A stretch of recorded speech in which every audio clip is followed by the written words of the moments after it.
Assalamualaikum warahmatullahi wabarakatuh.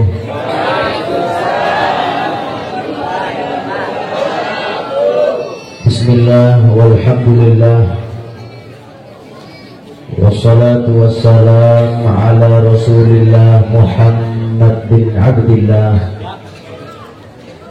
wa ala alihi wa sahbihi wa man wala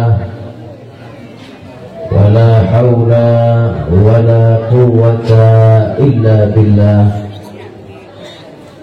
Subhanaka la ilma lana illa ma 'allamtana innaka antal alimul hakim. Rabbi shrah li sadri wa yassir li amri wahlul 'uqdatam min lisani yafqahu qawli, amin ya rabbal. Yang mulia, yang terhormat, segenap para habaib, segenap para kiai, para alim ulama, para asatid, para ustaz maupun ustazah yang hadir di majlis yang mulia ini.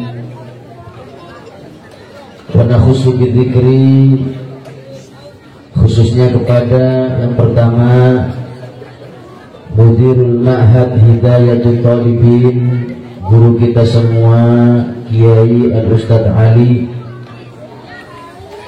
dan kepada ketua-ketua paguyuban, ketua Ketua Umum Bapak Haji Muhammad Rawi, Ketua IKAMA Ikatan Keluarga Madhurah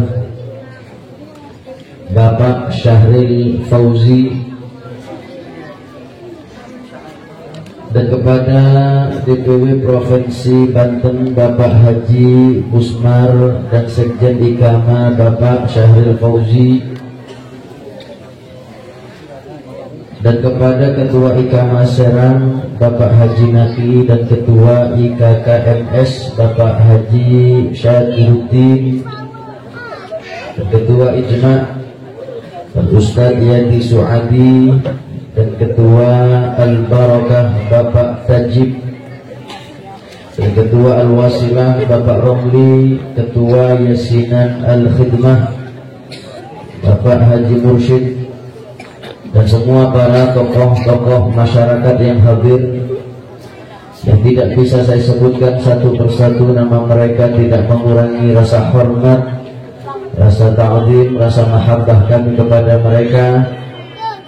Kita doakan mudah-mudahan para guru-guru kita, para habaib kita, dan tokoh masyarakat kita, mudah-mudahan mereka semua senantiasa diberi panjang umur, sehat walafiat, sehingga bisa membina kita, masyarakat juga daerah, menjadi baldatun thayyibatun wa rabbun ghafur, amin ya rabbal. Hadirin hadirat rahimakumullah, tujuan hidup kita di dunia ini tiada lain mencari cara supaya hidup kita menjadi hidup yang bahagia. Tujuan hidup kita di dunia ini mencari cara supaya kita diberi kehidupan yang baik oleh Allah. Maka daripada itu kita sering berdoa kepada Allah, Rabbana atina fid dunya wa fil akhirati wa qina adzabannar. Rabbana, ya Allah, ya Tuhan kami, atina, datangkanlah kepada kami, berilah kepada kami fid dunya, di dalam kehidupan dunia, hasanah, kehidupan yang bahagia, kehidupan yang baik, wa fil akhirati hasanah, dan berilah kepada kami kehidupan nanti di hari akhirat dengan kehidupan yang baik.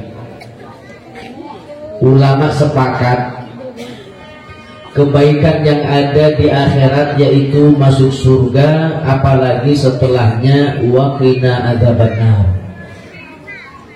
Yang menjadi pertanyaan, Rabbana atina fid dunya, ya Allah, berilah kepada kami kebaikan, kebahagiaan yang ada di dunia. Apa kebaikan yang ada di dunia?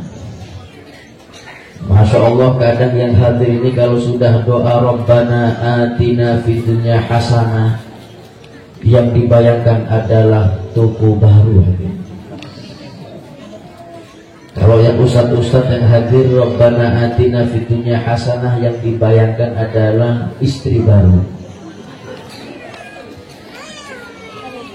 Padahal Al-Imam Hasan Al-Basri, beliau mengatakan Rabbana atina fid dunya hasanah, kebaikan yang ada di dunia ini dengan dua perkara. Yang pertama al-ilmu, yang kedua al-ibadah.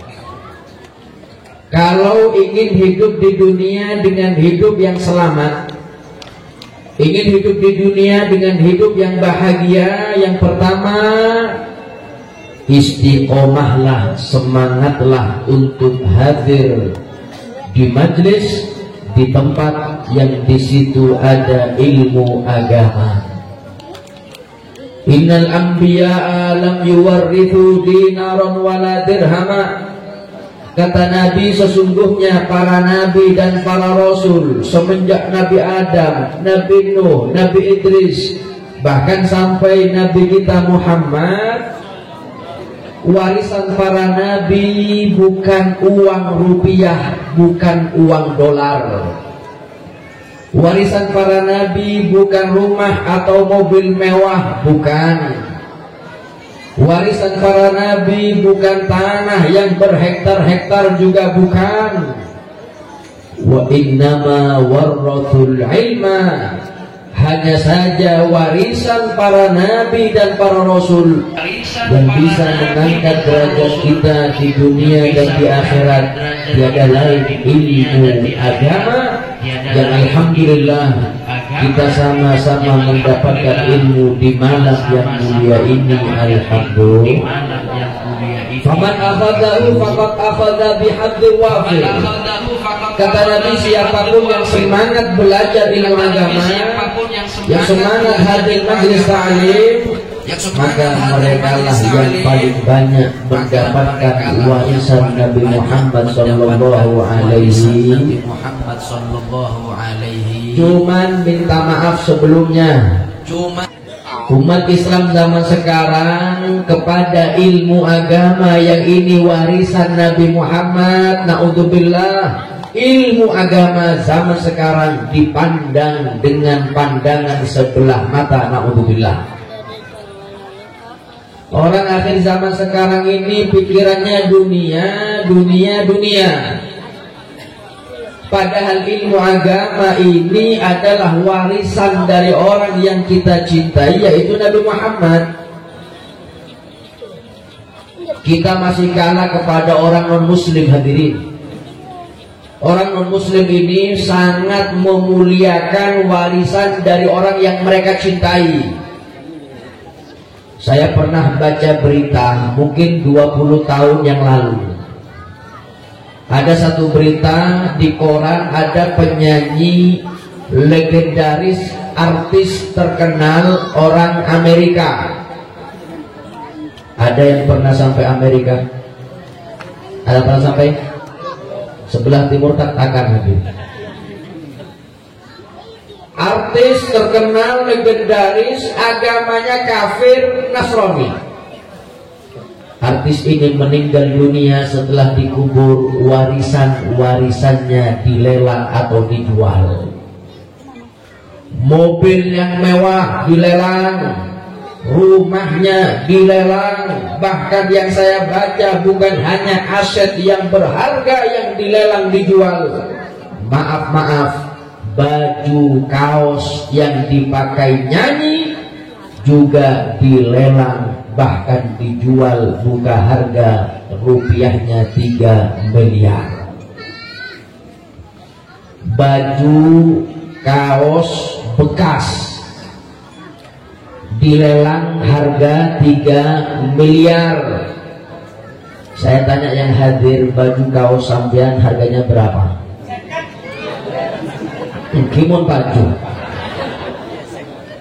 Kalau nggak laku dari pel-pelan itu.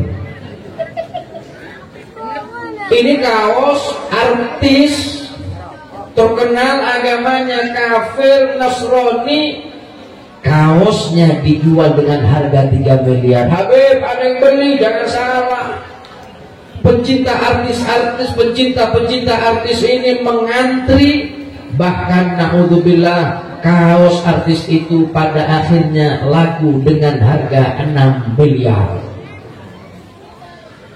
Pertanyaannya hadirin, buat apa Habib beli kaos singlet, kaos bekas harganya 6 miliar, buat apa? Mereka pencinta artis ini bukan memandang kaos ini kaos biasa. Mereka pandang kaos ini warisan dari orang yang mereka cintai. Untuk mendapatkan warisannya 6 miliar pun dibayar untuk mendapatkan warisan dari orang yang mereka cintai. Kita umat Islam akhir zaman sekarang ini kepada ilmu agama yang itu warisan Nabi Muhammad, kurang menghargai ilmu agama. Saya buka pikiran Bapak Ibu, kalau kita ini sudah meremehkan warisan Nabi yaitu ilmu agama. Saya usul kepada ketua panitia penyelenggara acara malam ini, saya usul mungkin tahun depan atau acara Rajab nanti atau acara Haflatul Imtihan, saya usul di depan pondok tulis satu banner atau pengumuman yang mau hadir acara peringatan Maulid Nabi Muhammad di Pondok Pesantren Hidayatul Thalibin setiap orang wajib bayar 200.000. Kira-kira ada yang hadir? Dijamin sepi hadir. Kenapa sepi? Kok mahal? Hadir pengajian bayar 200.000 mahal. Tapi coba naudzubillah ada pengumuman masuk ke Serang hadirin, akan manggung di kota tercinta kita Serang, penyanyi dangdut terkenal Ayu Ting Ting. Yang mau hadir setiap orang wajib bayar 200.000. Kira-kira ramai apa sepi? Ramai apa sepi? Kenapa ramai? Murah beb. 200.000 untuk maulid Nabi Muhammad, untuk ilmu agama, kita pandang ini harga yang mahal. Tapi kalau untuk majelis konser dangdut 200.000 murah hati. Makanya kita hadir majelis seperti ini, gak ada yang bayar, gratis. Ada yang bayar? Sudah gratis, alhamdulillah, dapat bingkisan, alhamdulillah. Sudah gratis, Masya Allah, berangkatnya lapar pulang, alhamdulillah. Kita sudah gratis, Masya Allah, Insya Allah yang hadir dosanya diampuni oleh Allah. Kita hadir gratis, Insya Allah yang hadir dapat syafaatnya Nabi Muhammad. Kita ini hadir di sini nggak pakai bayar. Kenapa? Tiket orang yang hadir majelis ilmu, majelis taklim, tiketnya mahal, tidak bisa dibeli dengan uang, tidak bisa dibelikan dengan jabatan. Tiket kita hadir di majelis ini satu, hidayah dan taufik dari Allah Subhanahu. Inna dia ya Allah kata sesungguhnya dia sudah Allah bagi rata semua kepada para hambanya. Yang ahli ibadah dapat dunia, yang beriman Allah beri dunia, yang ahli maksiat, yang enggak sholat, yang senang main judi, main slot, Allah beri dunia. Bahkan yang kafir pun Allah beri dunia, bahkan lebih banyak hadirin. Allah bagi dunia ini semuanya rata, pasti dapat dunia. Walakin la yu'til ilma illa man yuhibbuhu minal abrar. Tapi kalau ilmu agama tidak semuanya Allah beri kecuali kepada hamba yang dipilih oleh Allah, dan itu hamba terbaiknya Allah Subhanahu. Berarti kita kumpul di sini bukan karena kekuatan kita, tapi karena Allah yang mau kita hadir di majelis ini. Kadang orang zaman sekarang, Masya Allah, bangga kalau tidak mau belajar ilmu itu, bangga ngapain hadir majelis maulid, ngapain hadir majelis taklim. Oh maaf, bukan mereka yang gak mau hadir, tapi mereka belum dipanggil oleh Allah untuk hadir di majelis ilmu. Bukan mereka yang gak mau sholawatan, bukan mereka yang gak mau maulidan, tapi mereka yang tidak dipanggil oleh Nabi untuk bisa sholawatan dan maulidan. Mudah-mudahan yang hadir, yang maulidan, yang ada di majlis ini, insya Allah dosanya diampuni oleh Allah. Amin ya Rabbal Alamin. Kebaikan yang ada di dunia yang pertama dengan ilmu, dan alhamdulillah kita dapatkan ilmu di majlis ini, mudah-mudahan barokah manfaat di dunia wal akhirah. Yang kedua bil ibadah. Kalau ingin hidup bahagia di dunia, yaitu selain dengan ilmu agama, yang kedua dengan ibadah. Ulama mengatakan ibadah yang paling afdal di dunia ini ada dua. Yang pertama as-sabru, sabar. Yang kedua asyukru, bersyukur kepada Allah. Yang pertama, kita hidup di dunia ini butuh bekal sabar.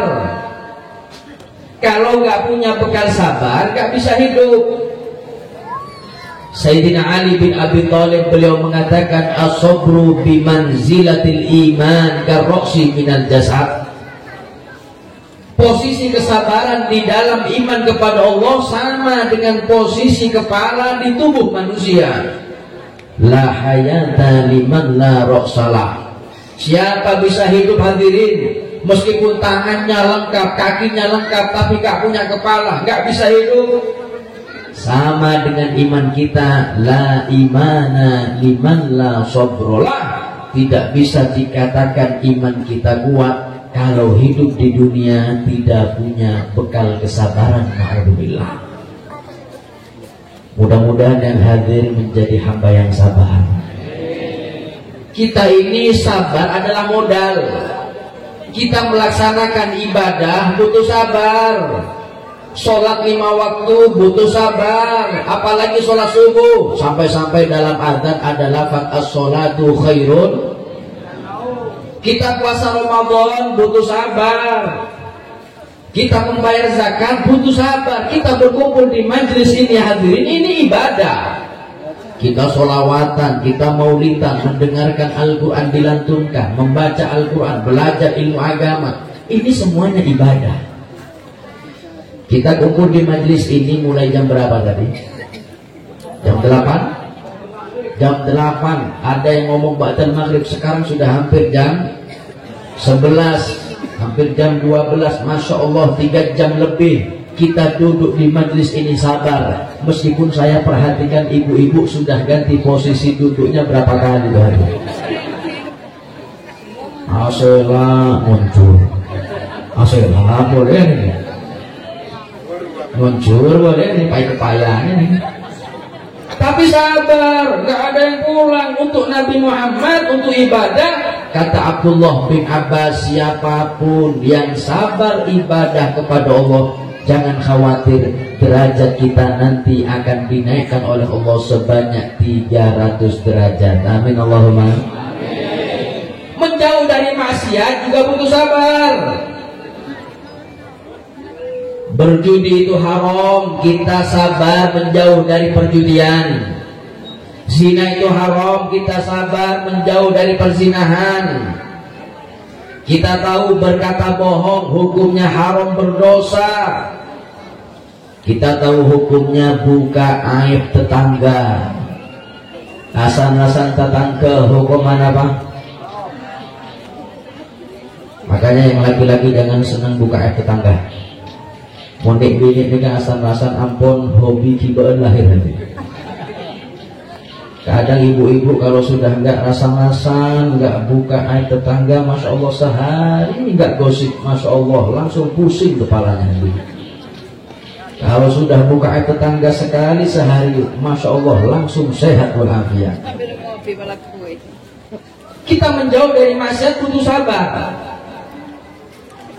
Siapapun yang sabar menjauh dari maksiat karena takut kepada Allah, kata Abdullah bin Abbas, jangan khawatir, derajat kita ditambah 300 menjadi 600 derajat. Amin Allahumma. Yang ketiga yang paling tinggi derajatnya as-sabru ala bala'illah, sabar di dalam menahan ujian musibah dari Allah. Semua yang hidup di dunia pasti mendapatkan musibah sesuai porsinya masing-masing.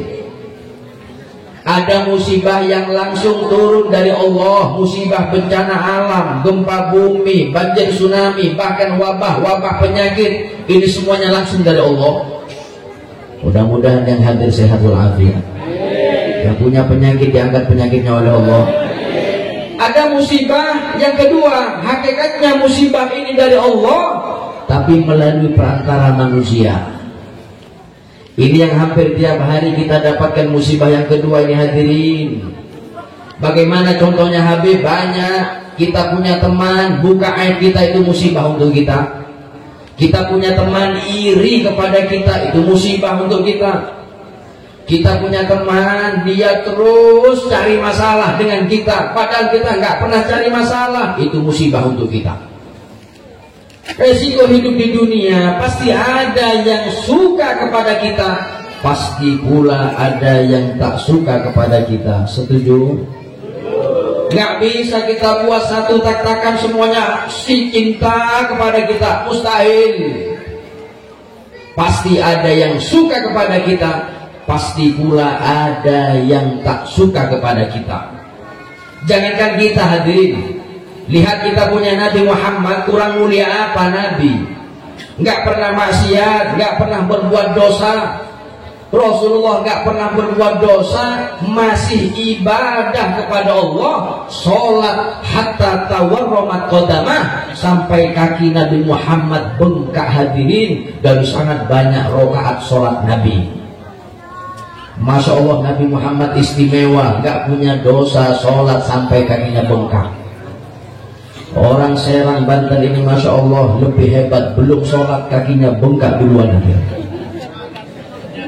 Asam auratnya kumat, kolesterolnya kumat, akhirat tak bojong bagus. Ini Nabi Muhammad gak punya dosa, masih sholat sampai kakinya bengkak. Kadang kita yang sedikit ibadah banyak dosa, sholat itu pun malas, naudzubillah. Hadirin yang dirahmati oleh Allah, yang penting kita tidak mengganggu orang lain, itu sudah cukup. Mau orang lain cinta kepada kita, alhamdulillah. Nggak cinta pun nggak apa-apa. Yang penting Allah dan Nabi cinta. Ada satu santri ke rumah kiai. Kata santrinya, kiai saya mau curhat. Katanya, curhat apa? Saya punya tetangga jahat-jahat. Tetangga yang kanan buka aib saya, yang depan dia iri kepada saya. Tetangga yang satunya terus cari masalah. Saya nggak betah bertetangga dengan mereka, kiai. Saya ingin pindah rumah.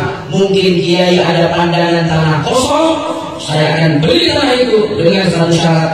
Nggak peduli harganya berapa. Satu syaratnya, tetangga yang baru nantinya adalah tetangga yang baik, tidak sejahat tetangga saya yang sekarang. Karena kiai ada. Kalau kau ini punya tetangga baik-baik, ada saya pandangan tanah kosong, potong bangun rumah, saya jamin tetangganya baik-baik. Gimana itu? Diajak sama kiai santri ini, cek lokasi tanah, dibawa ke tanah kuburan. Bangun cowok ini ya dong, insya Allah tetangga nambah nyaman nih. Bangun rumah di sini, insya Allah baik-baik. Gak buka airmu, gak susah dari masalah, insya Allah hidupmu sepi. Kadang sampai sekarang sudah hidup jauh dari tetangga, masih dibuka airnya. Jadi kadang orang sudah meninggal, masih dibuka airnya. Untuk Nabi Muhammad, untuk ibadah hidup di dunia, pasti ada yang suka kepada kita, pasti ada pula yang tak suka kepada kita. Yang penting kita tidak mengganggu mereka, itu sudah cukup. Yang penting Allah cinta. Siap memaafkan orang lain? Siap memaafkan orang lain? Siap sabar? Berat Habib, memang berat Habib. Saya pernah pengalaman pribadi. Saya pernah diundang di acara Isra wal Mi'raj daerah Jambi, Sumatera. Saya ceramah di acara itu 1 jam membahas tema tentang sabar. Qala ta'ala, qala Rasulullah, hadirin hadirat, jok mok ngamok pasapur, jangan marah, jangan suka marah, maafkan mereka. 1 jam ceramah masalah sabar. Saya tutup ceramah, saya ramah tamah. Setelah ramah tamah saya mau pulang. Subhanallah, ketika mau pulang nyari sendal, hilang sandal itu. Saya ingat sandal tadi saya lepas di sini, kok nggak ada.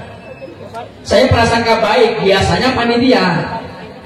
Saya panggil panitia, tolong sandal saya di mana, saya mau pulang. Kata panitia, Habib, barusan saya melihat sandal Habib di sini, loh. Sekarang kok nggak ada? Ya Allah, Habib, ini ada yang minjem nggak pakai izin. Ini bahasanya halus saja. Kalau kasarnya, sandal Habib kecolongan, kemalingan. Saya manusia bukan malaikat hadirin. Ketika saya mendengar sandal hilang, naik darah di hati, naik dan sampai ubun-ubun. Apalagi sandal yang hilang, maaf sandalnya masih baru, bagus, mahal lagi. Saya beli ketika di negara Oman. Ada yang pernah sampai Oman? Sebelah barat tak-takan. Kalau Amerika Timurnya. Saya pulang dari Yaman, selesai belajar dari Yaman, saya pulang lewat negara Oman. Sampai di Oman ngelihat ada sandal dijual kulit, harganya menurut saya ini mahal. Hampir 1,5 juta. Saya beli karena suka dengan sandalnya. Dari sangat sukanya dengan sandal ini hadirin, Masya Allah, nggak langsung saya pakai hadirin. Saya taruh rapi di koper, saya bawa ke Indonesia, ke Jakarta, pulang ke Malang, sampai di Malang nggak langsung saya pakai. Mau pakai eman. Saya lihat cuma, ya Allah, sandal baru 1,5 juta.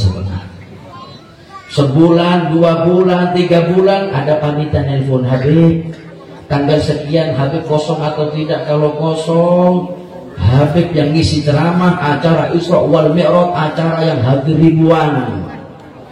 Masya Allah, saya mendengar acara yang hadir ribuan hadirin, langsung saya mikir, oh pas, acara besar, pas Habib kok aku sandal anyar, Habib pakai sandal anyar, pas, cocok nih, siap, saya bisa ngisi acara itu, siap Habib, terima kasih, subhanallah. Berangkat dari Surabaya ke Jambi, sandal baru gak saya pakai, mana? Saya taruh di koper, nanti mau berangkat acara baru saya pakai. Sampai di Jambi, berangkat ke acara baru saya pakai, ke acara subhanallah sekali pakai, setelah ceramah hilang. Wah, naik darah nih hadirin.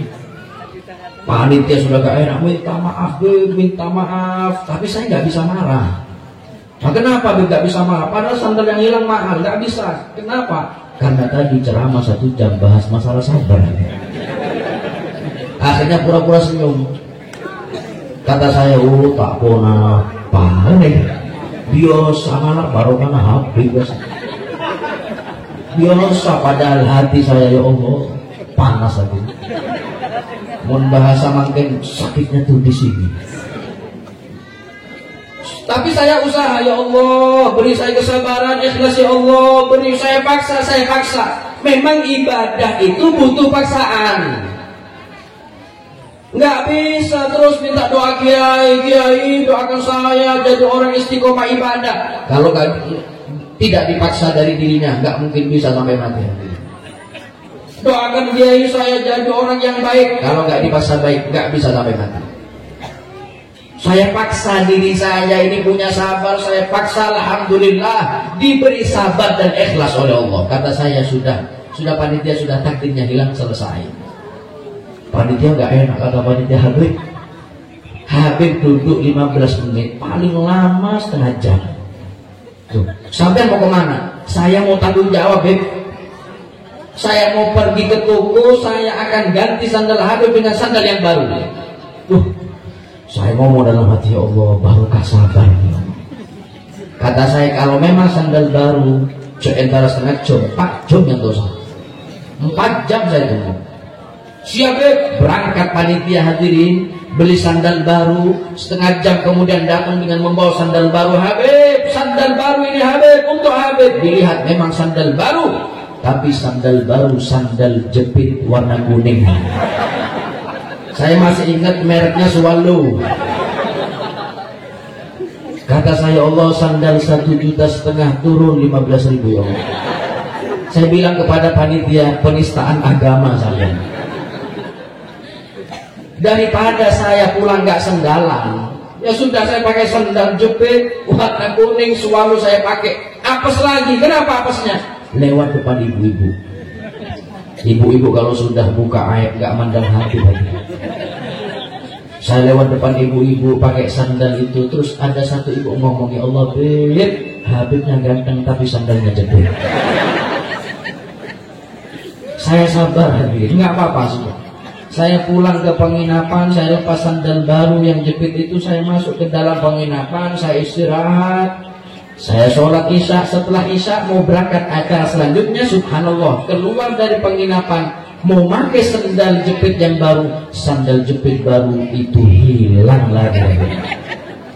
Tapi ini enak, sandal jepit hilang diganti dengan sandal yang lebih bagus, lebih baru, lebih mahal daripada sandal saya yang hilang di acara.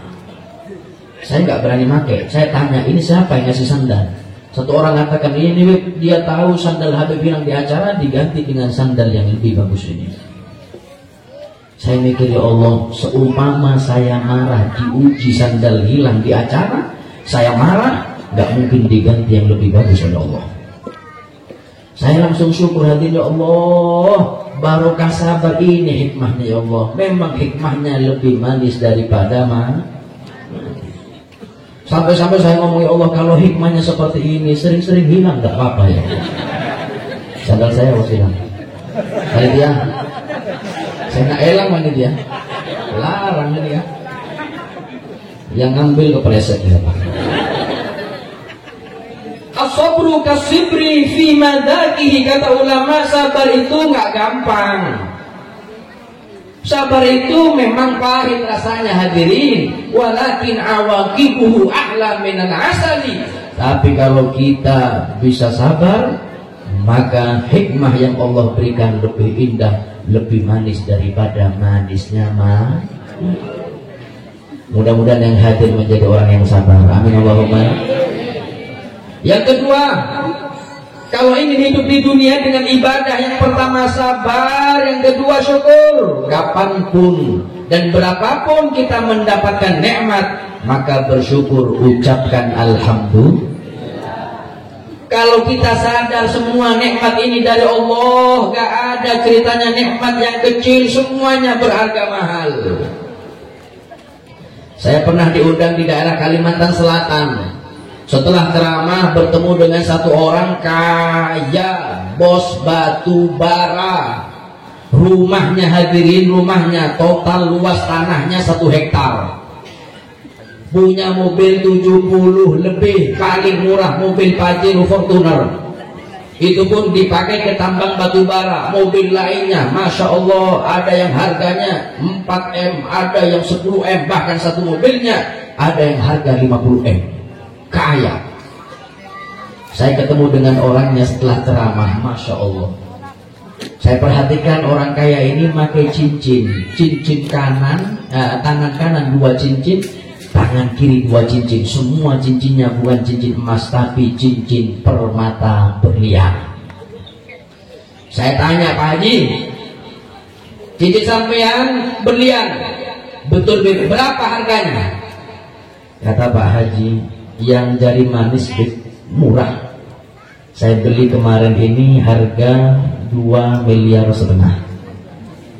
satu. Yang jari kelingking lebih murah, 1,5 miliar. Kata saya, satu tangan 4M harga cincinnya. Yang kiri berapa? Dengan senyum mengatakan, sama bet, 4M juga. Masya Allah. Orang kaya ini pakai cincin kanan kiri total harganya 8 miliar. Pernah megang uang 8 miliar. Belum miliar mereka, belum 1.000 juta. Mun eka beli tanyana sampean norok bedeng orangnya hari. Masya Allah, saya takjub, saya kagum kepada orang kaya ini. Kenapa kagumnya? Orang kaya ini pakai cincin kanan kiri harganya 8 miliar, nggak sombong sama sekali hadirin. Orang sini baru cincin akik sombong. Mau tak yolok Pak Haji tak atau oleh hadirin. Betul. Ada orangnya hadir tak todus. Ini cincinnya 8 miliar, gak sombong sama sekali. Kata saya, Masya Allah Pak Haji, hidup Pak Haji ini enak, lebih enak daripada hidup saya. Uang banyak, cincinnya 8 miliar, sudah tinggal ibadahnya. Hidup Pak Haji lebih enak daripada hidup saya. Pak Haji ini senyum hadirin. Kata Pak Haji, Habib, kalau saya boleh nilai, hidup Habib lebih enak daripada hidup saya. Kata saya, dari mana? Saya ini uang nggak banyak, saya rumah itu pun ngontrak, mobil satu, uang nggak banyak. Uang saya sedikit, utang yang banyak. Pada bang sampean nih, uang sedikit, utang. Mudah-mudahan yang punya utang cepat lunas. Kalau Nabi Muhammad cepat lunas. Kalau lunas bisa ngutang lagi. Amin. Suka ngutang orang sini jadi. Pembolongan itu. Kata saya, dari mana? Kata Pak Haji Habib, memang betul saya dilebihkan rezeki harta oleh Allah, betul. Saya beli apapun insya Allah bisa. Tapi Habib harus tahu, saya diberi penyakit oleh Allah sudah 15 tahun sampai sekarang. nggak diberi sembuh. Kalau Habib ada obatnya saya beli. Berapapun harganya saya beli, meskipun seharga harta yang saya miliki saya beli, nggak apa-apa saya miskin. Yang penting saya sehat walafiat. Kata saya sakit apa Pak Haji? Corona. Oh corona. Corona nggak bisa nafas, tak bisa nyambung mati. Kanker lebih parah daripada kanker. Sakit apa? Saya lihat Pak Haji ngomong masih sehat, jalan masih segar. Kata Pak Haji, saya sudah ke Singapura, Malaysia, sampai ke Jepang, nggak diberi sembuh oleh Allah. Sudah 15 tahun. Harta yang saya miliki kalau sudah terkena penyakit ini nggak terasa nikmat. Saya diberi lidah oleh Allah. Tahu lidah? Cila. Paling cila. Lidah saya Habib 15 tahun. Dicabut nikmatnya oleh Allah. Lidah saya 15 tahun mati rasa. Tak bisa rasa manis, asin nggak bisa, semua rasa nggak ada rasanya. Cukup tempe ben embi, sobung rasanya. Ini pada bro. Orang Serang Banten, orang katakan alhamdulillah, tempe masuk alhamdulillah, telur masuk alhamdulillah, jengkol masuk alhamdulillah. Boto kuring masuk. Nyaman tak nyaman? Kata saya, ya Allah, begitu tahu Pak Haji ini punya musibah seperti itu, saya syukur ya Allah, ternyata hidup saya lebih enak daripada Pak Haji. Makanya sampean gak usah akhirnya kan nikmat tetangga. Kita gak boleh iri kepada nikmat orang lain. La tahsud ala ni'mati ahadin. Kata Al-Imam Syarawi, beliau mengatakan ketika melihat tetangga lebih kaya daripada kita, gak boleh iri, karena kita gak tahu nikmat apa yang Allah cabut dari orang itu. Betul?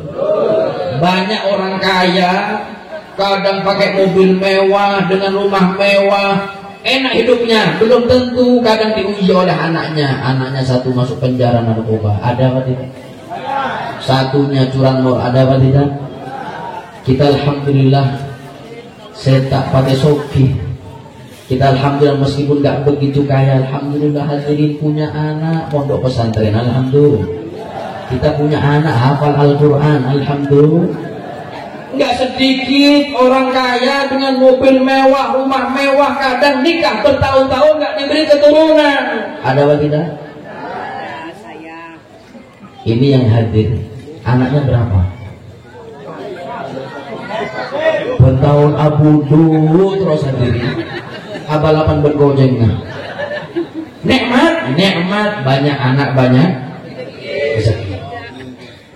Saya pernah lagi ke daerah Jambi di Muara Bungu, dari kota 9 jam masuk hadirin pelosok, lewat hutan, nyebrang laut, masya Allah 9 jam. Berjumpa dengan satu orang kaya kontraktor. Ketika saya selesai isi ceramah, diajak ke kamarnya. Kata orang kaya, Beb, tahu kasur ini harganya berapa? Kata saya nggak tahu. Ini harganya kasur saya beli seminggu yang lalu, harganya 85 juta. Kata saya, Pak Haji, buat apa beli kasur 85 juta? Buat apa? Kasur 5 juta sudah enak tidur, insya Allah subuh lewat hadirin. Badah sopukul bulu badah usolli fardhu subha, bukan subhi, subha gabungan sholat subuh dan sholat duha. Buat apa beli kasur 85 juta? 5 juta sudah enak tidur. Kata Pak Haji, Beb, 5 juta di kamar yang lain itu sudah harganya 5 juta, tapi nggak enak tidur. Saya beli ini dulu seminggu yang lalu, kata orang yang jual, tidur di atas kasur ini, tidurnya pasti nyenyak, enak. Saya beli 85 juta, saya pakai 5 hari, 3 hari terakhir tak nyaman tidur. 3 hari terakhir masih nggak enak tidur. Kata saya, 85 juta nggak enak tidur. Iya, Beb, nggak bisa tidur. Subhanallah. Saya mikir kalah dengan orang tak-takan. Kasurnya berapa harganya? Berapa harganya? Berapa jam tidurnya? Kadang di pengajian tidur lagi. Nunduk. Nyap apa nih? Ajoy ini. Benar. Ada orang yang tidur di pengajian ada. Pas tidur jangan dibanguni. Orang kaya nih. Kalau kita sadar semua nikmat ini dari Allah, nggak ada nikmat yang kecil, semuanya mahal. Kekayaan yang sesungguhnya bukan dengan harta, kekayaan yang sesungguhnya bukan dengan jabatan. Kekayaan yang sesungguhnya kalau punya hati yang syukur, punya hati yang qanaah atas pemberian dari Allah Subhanahu. Saya tanya yang hadir ini orang kaya apa miskin? Kaya apa miskin? Kaya apa miskin? Ada yang sedang-sedang saja. Ada yang kaya, ada yang miskin. Itu kan versi kita. Kalau kita ikut versinya Nabi Muhammad, kita semuanya orang kaya. Amin Allahumma. Kata Nabi Muhammad, man asbaha minkum, barang siapa di antara umatku yang bangun di waktu paginya punya 3 perkara. Yang pertama, aminan fi sirbi, tidak menerima gangguan dari tetangganya. Yang kedua, wa mu'afan fi badanihi, badannya sehat walafiat. Yang ketiga, wa indahu qutu yaumih, dia punya makanan yang dimakan di hari itu. Kata Nabi, yang punya 3 perkara setiap paginya, enggak diganggu tetangganya, badannya sehat, makanannya ada, falahu hizatiyya bihadafiha. Orang yang punya 3 ini, orang yang kaya, seperti mendapatkan dunia dan isinya. Kaya apa miskin? Kenapa kok jauh miskin? Syukur hadirin. Lanjut. Serius lanjut. Saya tutup dengan satu cerita. Di dalam kitab ada satu cerita seorang raja. Raja kalau zaman sekarang seperti presiden. Bagaimana presiden? Presiden jabatan sudah nomor 1. Jabatan nomor 1, rumah istana, mobilnya mewah, kemana-mana dikawal pas pampres. Harta melimpah, uang banyak. Ada satu raja disebutkan dalam kitab, Masya Allah, rumahnya mewah, mobilnya mewah, uangnya banyak. Cuman raja ini diberi ujian oleh Allah, perutnya besar, kembung. Kenapa kembung? Sebulan raja ini nggak bisa buang angin, alias nggak bisa kentut. Sakit hadirin. 1 bulan nggak bisa kentut. Perut raja kembung, duduk sakit, tidur gak bisa. Kata raja, ya sudah, saya gak kuat. Akhirnya raja nulis sayembara, perlombaan kepada rakyatnya. Kata raja, hei rakyat-rakyatku, siapapun yang bisa mengobati penyakitku sampai aku kentut, buang angin, minta apapun saya beri. Tapi ingat, kalau gagal mengobati saya, ingat saya penggal kepalanya. Raja, saya bisa balas, minta apa pun ngereng kayak raja. Tapi mau gagal tengah TC tak kaelah. Ditulis oleh raja, dicetak yang banyak, disebar ke rakyat-rakyat, ditempel di rumah di kampung-kampung hati. Masya Allah, dokter-dokter daftar mau mengobati raja karena tergiur dengan hadiahnya. Ada satu kiai wali Allah, dia ulama sepuh, Masya Allah. Ketika melihat pengumuman raja sakit, kata dia, ya Allah, kasihan raja ini, sebulan gak bisa buang angin. Coba ya Allah, saya mau daftar mengobati raja dengan doa. Siapa tahu doa saya dikabulkan, raja bisa kentut. Kiai daftar mengobati raja. Ketika di hari raja diobati, para dokter sudah berkumpul. Raja mengambil mic, kata raja, hei para dokter yang akan mengobati penyakit saya ulangi lagi, yang berhasil mengobati saya minta apapun saya beri. Tapi kalau gagal, hati-hati, ada al-buju akan menggal kepalanya. Setuju? Setuju. Ayo nomor 1 maju. Dokter nomor 1 maju hadirin. Dokter nomor 1 maju, membuat racikan obat. Kemudian racikan obat dicampur di dalam air, diberikan kepada raja. Silakan raja minum.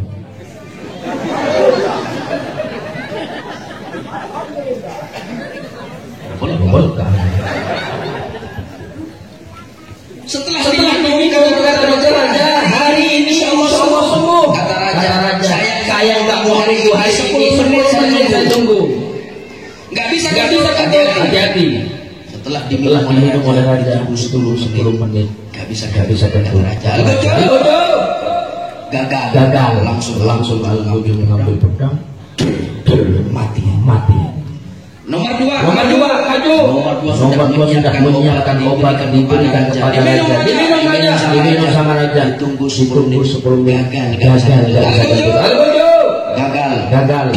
Mati. Nomor telok mati. Nomor 4 mati. Nomor 5 Kiai maju. Kata raja, Kiai, ada apa kesini? Bukan acara maulid nih Kiai. Oh di pengajian ini kan. Ini ngobati penyakit saya. Kata Kiai, iya raja, saya tahu. Saya mau mencoba ngobati raja dengan doa. Mudah-mudahan doa saya kabul, raja bisa sembuh, bisa kentut. Kata raja, sudah Kiai, ini sudah 4 dokter gagal dengan obatnya. Kiai mau ngobati saya dengan doa, saya bisa doa.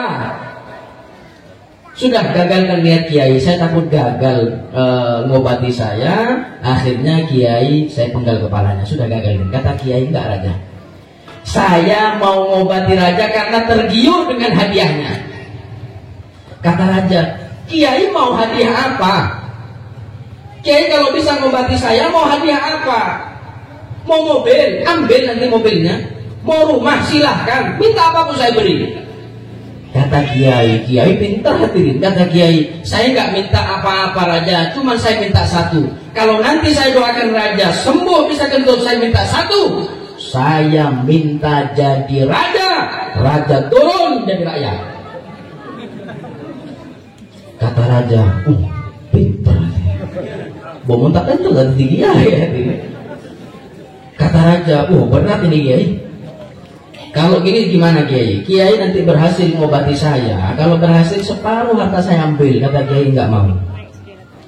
Saya maunya jadi raja keluar dari istana ini, nggak usah bawa harta, jabatan, berikan kepada saya semua. Kata raja, ya sudah gini aja Kiai. Kiai kalau berhasil mengobati saya, Kiai jadi presiden jadi raja, tapi saya jadi wakilnya. Oh nggak bisa. Saya mau jadi presiden nggak pakai wakil-wakilan. Pada wakil Rosakilah dengan ini. Caepon saya raja. Nah terus Kiai maunya apa? Kata Kiai, saya mau jadi raja. Sini semua jabatan raja dan hartanya raja jadi rakyat miskin. Kalau raja gak mau saya pulang, biar raja sakit. Kata raja, ya sudah Kiai, siap. Obati saya, doakan berhasil, ambil semua jabatan saya, rumah saya, mobil saya, semuanya ambil. Kiai nanti jadi presiden, jadi raja. Saya akan turun jadi rakyat miskin. Yang penting saya sehat, bisa keluar angin. Deal Kiai apa raja? Deal. Mendekat Kiai memegang perut raja. Doanya nggak panjang. Doanya simple. Doa itu nggak tergantung panjang atau pendek, lengkap atau tidaknya, tapi siapa yang berdoa.